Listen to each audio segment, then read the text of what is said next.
Today we're going to talk about restoring God's heavenly kingdom. And we need to look at two things because one of them is what God does, and the other is what we're supposed to do with God's guidance and help. So let's look at heaven first.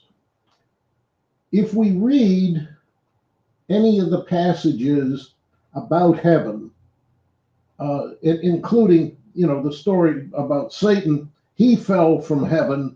Well, if he had evil intentions, why was he in heaven? So it gives us the idea or the understanding that even heaven, as it exists, was corrupted and was subject to corruption because of free will looking to self rather than to God. So what we see is God creates a new heaven and a new earth. And one of the things that I find is very interesting is that precious stones and gold and everything like that are totally worthless, or let's say they're not worth anything more than building materials. Gold road instead of asphalt or concrete, and the same thing with foundation. Instead of concrete, they have stones that are considered gemstones here, on earth. So we see that God creates a new heaven and a new earth, and in that new heaven, there is no pain or suffering or death, which is coming pretty much what it says in Isaiah. And it's not new to the understanding, but it's a new heaven and new earth that is created for the spiritual beings, including us, hopefully, and the animals, that we move into a new heaven and a new earth where there is no corruption, because we don't carry that self corruption with us into heaven. Those are only for the people that are willingly being God's children. Now we got to look at what God says in the Lord's Prayer.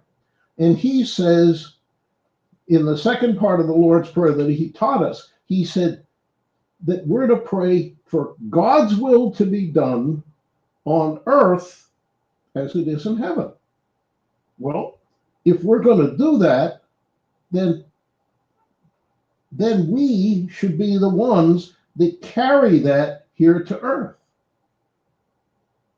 So we have to carry that new heaven and new earth to this earth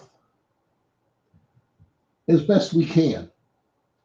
So that means that if we just use the three things that I said, the no pain, no suffering, no death. If we do that, just that, we don't have to do any more than that, but just think about that. If we bring that to earth,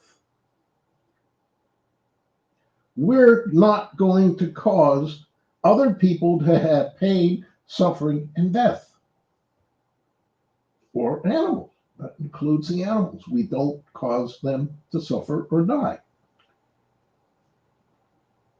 So if we look at that in what we're doing, it shows us that we have to have that unconditional love that transcends all of the problems that are here on earth.